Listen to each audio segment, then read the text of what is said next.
কেন্দ্রীয় স্বরাষ্ট্রমন্ত্রী অমিত শাহ তিনি কিন্তু রীতিমতো হুঙ্কার দিচ্ছেন। তিনি বলছেন 2026 সালে অর্থাৎ চলতি বছরে তামিলনাড়ু এবং পশ্চিমবঙ্গেও এবার সংখ্যাগরিষ্ঠতা নিয়ে এনডিএ সরকার গড়বে।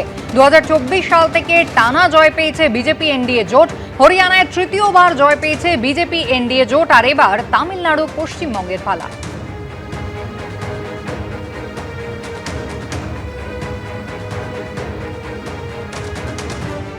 भारतीय जनता पार्टी के विजय के साल रहा 2026 में तमिलनाडु और बंगाल में प्रचंड बहुमत से एनडीए की सरकार बनानी है। 2026-এ পশ্চিমবঙ্গে বিজেপি জিতবে এমনই হুঙ্কার কেন্দ্রীয় স্বরাষ্ট্রমন্ত্রী। আর এই নিয়ে তৃণমূল মুখপাত্র অরূপ চক্রবর্তী কি বললেন শোনান। স্বপ্ন দেখতে তো জিএসটি লাগে না, এখনো ভারত সরকার স্বপ্ন দেখার উপর জিএসটি লাগু করে। তাই অমিত শাহ যদি স্বপ্ন দেখতে চান দিবা স্বপ্ন, কারোর আপত্তি কিছু নেই, সংবিধানে গণতান্ত্রিক অধিকারের মধ্যে স্বপ্ন দেখাও পড়ে। কিন্তু অমিত শাহর ক্ষেত্রে আমরা বলতে পারি অমিত শাহ হলো আমাদের লক্ষ্মী প্যাঁচা। অমিত শাহ যেটা বলে সেটাই হয়, এটা তৃণমূলের জন্য হয়। যেমন গতবার বলেছিল আপকি বার 200 পার, তো বাংলার মানুষ তৃণমূলকে 200 পার করে দিয়েছিল। লোকসভায় বলেছিল ইসবার 30 পার, বাংলার মানুষ মমতা দিকে প্রায় 30টা আসন অর্থাৎ 29টা আসনে জয়যুক্ত করেছে। আর এইবার যখন অমিত শাহ বলে দিয়েছে এবার পশ্চিমবঙ্গ, ঠিক যেভাবে গতবার বলেছিল এবারে বাংলা পারলে সামলা, তো বাংলার মানুষ এবারই তখন মন স্থির করে নিয়েছে যে আবারও এবার চতুর্থবার মমতাদির নেতৃত্বে অভিষেক বন্দ্যোপাধ্যায়ের সেনাপতিত্বে মামাটি মানুষের সরকার গঠিত হবে। এসআইআর এর শুনানি পর্বেও একের পর এক হয়রানির অভিযোগ উঠছে বিভিন্ন জায়গা থেকে। এবার হুগলি তারকেশ্বরে শুনানি কেন্দ্রে পড়ে গিয়ে আহত হলেন অসুস্থ বৃদ্ধ। অন্যদিকে উত্তর 24 পরগনার কামারহাটিতে শুনানিতে ডাক পেয়েছেন তৃণমূল কাউন্সিলর। এরই মধ্যে হয়রানির অভিযোগে টালিগঞ্জে শুনানি কেন্দ্রে পড়ল ফ্লেক্স। কারো পায়ে প্লাস্টার, কেউ সদ্য ছাড়া পেয়েছেন হাসপাতাল থেকে, কেউ বয়সের ভারে জীর্ণ। সেই অবস্থাতেই শুনানি কেন্দ্রে হাজিরা দিতে হচ্ছে। দিকে দিকে উঠছে হয়রানির অভিযোগ। এবার হুগলির তারকেশ্বরে শুনানিতে হাজিরা দিতে গিয়ে বৃদ্ধের মাথা ফাটার অভিযোগ উঠল। তারকেশ্বর পুরসভার 10 নম্বর ওয়ার্ডের বাসিন্দা ভরতচন্দ্র সামন্ত, বয়স 70 পেরিয়েছে। তাকে রবিবার শুনানিতে ডাকা হয়েছিল। বিডিও অফিসে ঢোকার আগেই পড়ে গিয়ে মাথায় চোট পান বৃদ্ধ। টোটো থেকে নেমে দাঁড়িয়েছে, দাঁড়িয়ে বলতে আমি আমার কিরকম কাঁপছি। তারপর উঠে পড়ে গেল, উঠে পড়ে যে যারা ছিল দূরে রয়েছে তার মাথাটা ফেটে গেছে। 85+ যে নির্দেশ আছে সেইটা মেনে আমাদের হোম হিয়ারিং শুরু হয়ে গেছে। ওনার যে বয়সটা উনি বলেছেন 72+। এরপরই প্রশাসনের তরফে মাইকে প্রচার শুরু হয়। তারা যদি আগে থাকতে আমাদের ভিডিওতে ইনফরমেশন দেয়, তাদের বাড়িতে গিয়েও ভিডিও সাহেবরা যারা আছে তাদের গিয়ে করে দেবে। অন্যদিকে নদিয়ার মাঝদিয়ায় শুনানিতে ডাক পেয়েছেন 5 বারের প্রাক্তন পঞ্চায়েত প্রধান। 78 বছরের নারায়ণ ঘোষ দীর্ঘদিন মাঝদিয়া কেএস প্রাথমিক বিদ্যালয়ের প্রধান শিক্ষক ছিলেন। মাঝদিয়া তালদহ গ্রাম পঞ্চায়েতে 5 বার সিপিএম এর পঞ্চায়েত প্রধানও নির্বাচিত হয়েছেন। কি জন্য ডাকলেন ওনার এই ব্যর্থতা তো নির্বাচন কমিশনের, কারণ তারা নিজেদের গলতির জন্যে একটা এইরকম আজকে 74 বছর বয়স যেমন তেমনি আমি অসুস্থ, আমি হাঁটতে পারি না, তাকে হেনস্থা করবার জন্যে এই কাজ করেছে। এরা উদ্দেশ্য প্রণোদিতভাবে এই চক্রান্ত শুরু করেছে।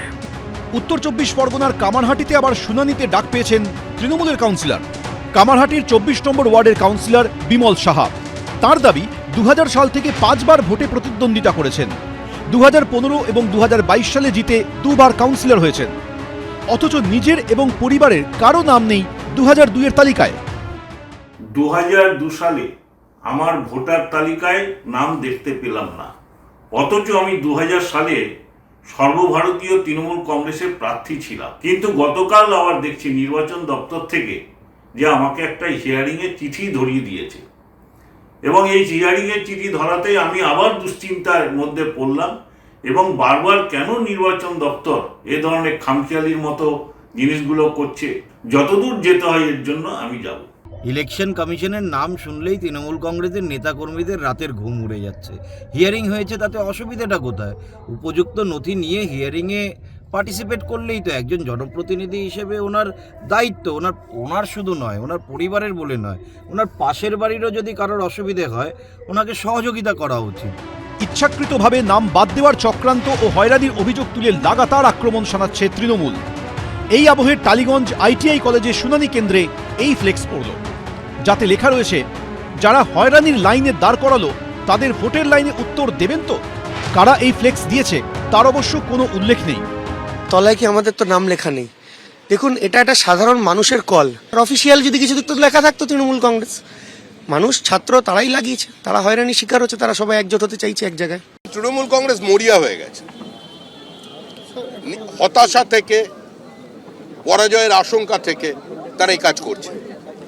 আমাদের রাজ্যের মুখ্যমন্ত্রী প্যারাট্রুপার পলিটিশিয়ান নন, তিনি সোনার চামচে মুখে নিয়ে জন্মাননি, তিনি কোনো বিখ্যাত নেতার পরিবারে জন্মগ্রহণ করেননি, তিনি একদম জমি থেকে উঠে আসা একজন রাজনৈতিক ব্যক্তিত্ব। তাই জমিটা তিনি চেনেন, জমির গন্ধটাও বোঝেন এবং ভবিষ্যৎটা কি হতে চলেছে সেটাও উনি জানেন। আজকে সেই হতাশা থেকেই তৃণমূল কংগ্রেস যাবার বেলা এগুলো করছে। আদৌ স্বচ্ছ ভোটার তালিকা তৈরি করতে পারবে তো নির্বাচন কমিশন, প্রশ্ন তুলছেন বিরোধীরা। নির্বাচন কমিশন করেছে তা খুবই নিন্দনীয়। এসআইআর যদি নির্ভুল ভোটার তালিকা হয় তাহলে কোনো অসুবিধা নেই, কিন্তু এসআইআর মানে আসলে হয়রানি করব, আসলে নাগরিকত্বের সঙ্গে মেলাবো, আসলে ভয় দেখাবো বিজেপির যাতে সুবিধে হয়। শুনানি পর্ব শেষ হলে 14ই ফেব্রুয়ারি চূড়ান্ত তালিকা প্রকাশ, তারপর ভোট। এখন থেকেই রাজনীতির হাওয়া সরগরম। পার্থপ্রতিম ঘোষ, এবিপি আনন্দ, কলকাতা। এসআইআর নিয়ে তরজার মধ্যে হাবড়া 1 নম্বর ব্লকে বিতর্ক। বাংলাদেশ থেকে এসে হিন্দু মহিলাকে মা সাজে ভোটার তালিকায় নাম তোলার কথা স্বীকার করলেন এক ভোটার। আর এই নিয়ে তৃণমূলকে কটাক্ষ বিজেপির, পাল্টা উত্তর দিয়েছে তৃণমূল। বাংলাদেশ থেকে এসে হিন্দু মহিলাকে মা সাজিয়ে ভোটার তালিকায় নাম, অকপট স্বীকারোক্তি করলেন উত্তর 24 পরগনার হাবড়া 1 নম্বর ব্লকের এক ভোটার। স্থানীয় বাসিন্দা চপলা বিশ্বাসের অভিযোগ, তাকে মা হিসেবে দেখিয়ে ভোটার তালিকায় নাম তুলেছেন প্রতিবেশী চায়না বিশ্বাস। চায়না বিশ্বাস কি হয় তোমার? কিছু হয় না। এই যে ডকুমেন্টে যে দেখাচ্ছে তোমার মেয়ে হয়? আমার মেয়ে নাই, আমার 2 মেয়ে 3 ছেলে। তাহলে এ তোমার মেয়ে হলো কি করে? আমি জানি না বাবা, আমি মেনে নেব না। প্রতিবেশীকে মা সাজিয়ে ভোটার তালিকায় নাম তোলার কথা স্বীকার করে নিয়েছেন বাংলাদেশ থেকে আসা চায়না বিশ্বাস। কত সালে এসেছেন বাংলাদেশ থেকে? ওই যে সময় ওই হয়েছিল দেশভাগ হলো, হ্যাঁ, ওই বাবা আইছিল। আপনার যে নাম যে দেখিয়েছেন চপলা বিশ্বাস, আপনি দেখিয়েছেন ভোটারে যায় এসআইআর এর লিস্টে, সেই নামটা তো ভুল। তাহলে আর সেটা তো ভুল। হ্যাঁ, বাচ্চা আর কি করবো, গরিব মানুষ, পরের বাড়ি কাজ করে খেতাম। কিন্তু আপনি যে মাকে মা দেখিয়েছেন সে তো হচ্ছে নকল মা, আসল মা নন আপনার। আমার ছোট চপলা মা বাবা নেই, শোনো। ঘটনায় ইয়ারোর কাছে লিখিত অভিযোগ করেছেন চপলা বিশ্বাস। বিজেপির দাবি এসআইআর এর দৌলতে এই সমস্ত বেআইনি ঘটনা সামনে আসছে। এর জন্য তো এসআইআর পূর্ণাঙ্গ যখন লিস্ট বেরাবে দেখবেন পরিষ্কার হয়ে যাবে সব। আর দিদির যত এরম হচ্ছে তত দিদির মাথা খারাপ হয়ে যাচ্ছে। হ্যাঁ, হিন্দু মা, মুসলিম মেয়ে, কে ভোটার কে ভোটার নয় সেটা তো বিজেপির অঙ্গলিলেহনে নির্বাচন কমিশন এ ব্যাপারে খতিয়ে দেখছে, নাটক করছে, বেনাগরিক ঘোষণা করবার চেষ্টা করছে। যা করণীয় নির্বাচন কমিশন করছে। তৃণমূলের যারা বাঙালিকে বিতাড়িত করবার ষড়যন্ত্রে লিপ্ত হয়েছে এই বিজেপি, কেন্দ্রীয় সরকার নির্বাচন কমিশনকে কাজে লাগিয়ে। জেলা প্রশাসন সূত্রে জানানো হয়েছে ভোটার যে অভিযোগ করেছেন তা খতিয়ে দেখা হবে। সমীরণ পালের রিপোর্ট, এবিপি আনন্দ, উত্তর 24 পরগনা। এবিপি আনন্দ, এগিয়ে থাকে, এগিয়ে রাখে।